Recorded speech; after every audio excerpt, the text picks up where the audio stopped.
everybody, welcome to my second video. We are within YouTube. Anyway, thank you so much for watching the first one. I'm so exciting. I am exciting. I meant excited though. But thank you so much for watching the very first video, and thank you for subscribing, for liking, and for all your comments in the very first one. I trust this one will be helpful to you, and if you have any questions, please do drop them below.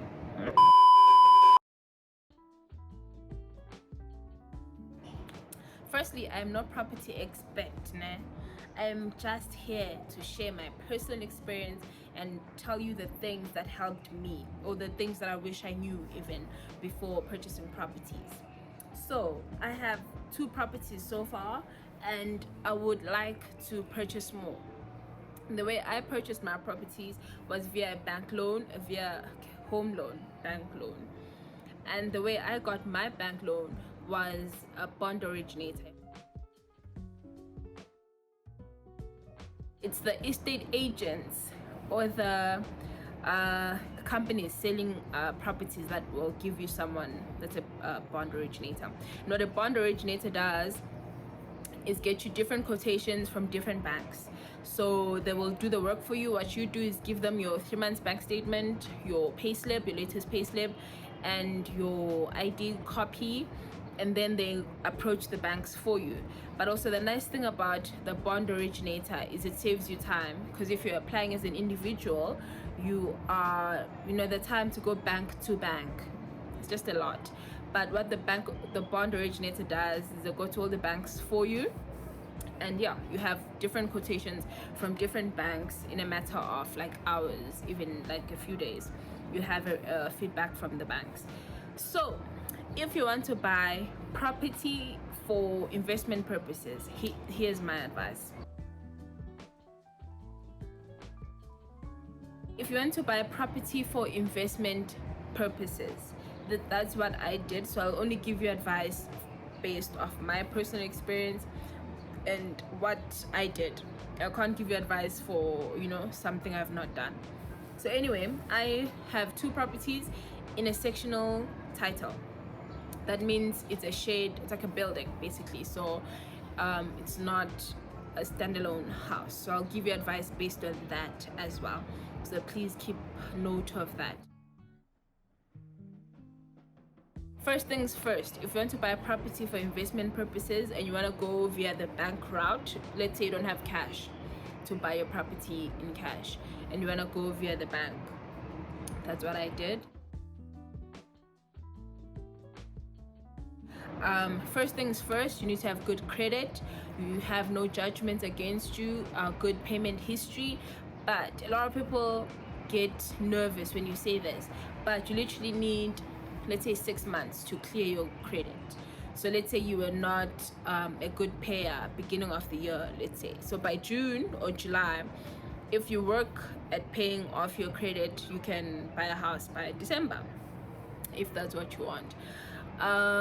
So when buying a property via the bank, it's so important to not use your credit if you want to buy more in the future.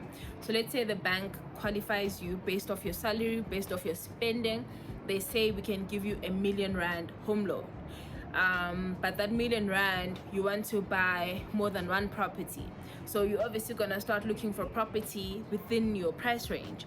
So let's say you're looking for something that's 400,000 rand to start off with. It's so important to do your research before buying anything. Research on the area, research on the place. If it's a sectional title like my own, it's also important to research the building's financials. You have to know where you are buying, because you might end up buying a place that is that has illegal tenants, that has financial issues, like they owe the city water or electricity. So it's so important to do that research, because once you buy a property, you own it. Essentially it belongs to you. So that means all the issues that it has belong to you as well. So it's so important to do your research. One of the first things I was taught, in fact I did a lot of research before buying, and what I was looking for was a place where I could rent out if I wanted to, so the option to find tenants easily, and that's what I got. but I think it's so important to go, if you want to buy a house, let's say, or a flat, whatever, an apartment, go to it on a Saturday, right? Wake up Saturday morning around 11ish, 12 o'clock in the afternoon, go to the building or the area that you're trying to buy it and see what it looks like, because on Saturdays everyone's home, the kids are not at school, so that will give you an idea of what the place feels like, you know, how your neighbors are. Is there loud music playing? Is that you can stuff you can live with? Because once you buy a property, you know, you have to stay there. You have to stay there. So do your due diligence. Do not skip the step of trying to buy it fast because it's affordable. Don't fall for that trap. That's what people will say. They'll say, oh, I have multiple offers. Good for you. Sell it to someone else. If there's multiple offers and you can tell, don't be rushed to buying. Basically, that's what I'm saying. Do your research.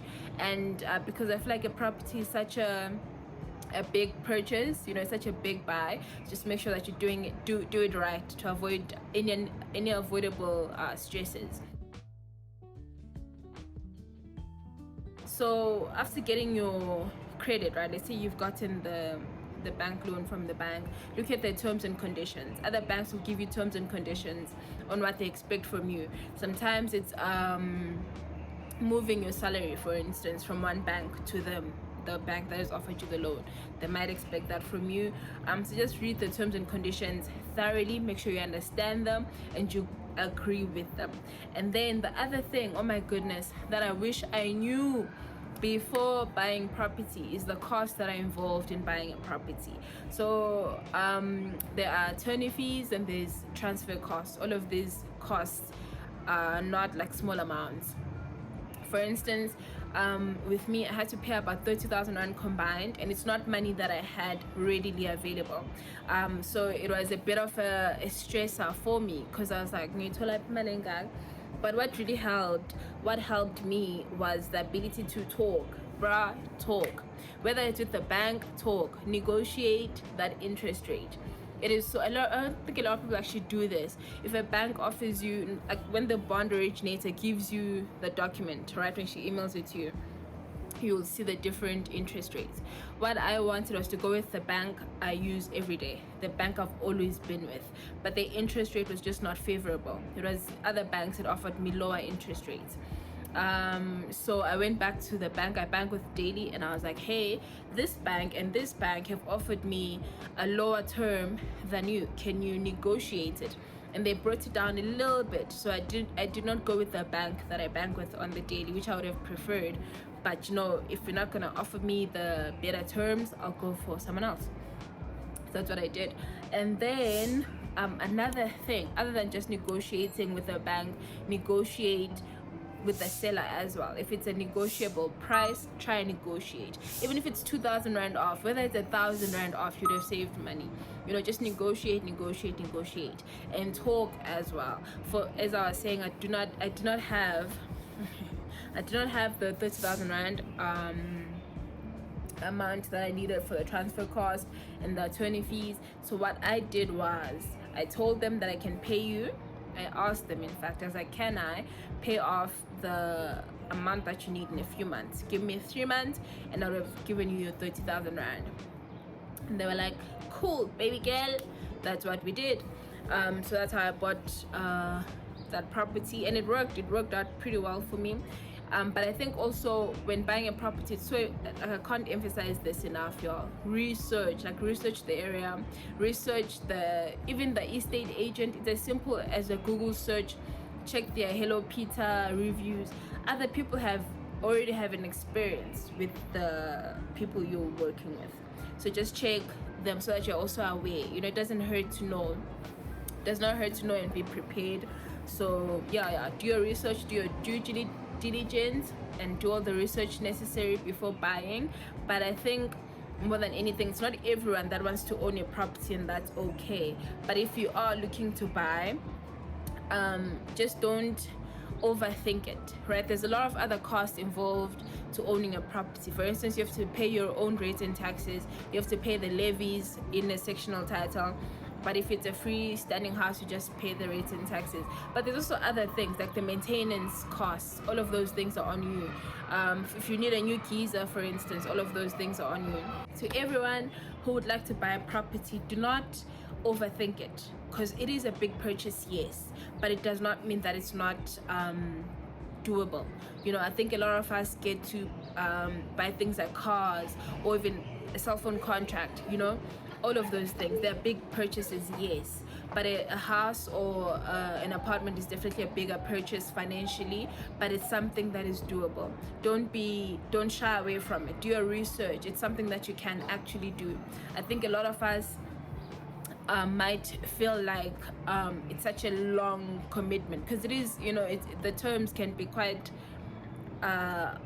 long, you know, the home loan terms are quite long, but it's something absolutely doable. You can do it. I think maybe start small if you can. If you are going to property investment, start small. Start with like a smaller loan, maybe like 300,000 or 400,000 rand, and then you can, you know, build up on it.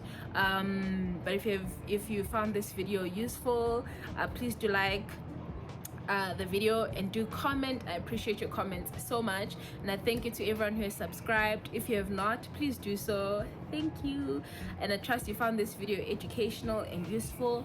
I will see you on the next one. I think I will talk about being a landlord. I don't know if that's a topic you guys would be interested in, but I'll try and talk about it. You see why I should have come here on a Saturday. You hear that noise? It just got darker. Sweating. Thanks so much for watching, and have a beautiful day further. Let's do that part again. There's so much to talk about landlord wise, you know, it's a lot. But thank you so much for watching. I'll see you on my next video. Goodbye. Bye.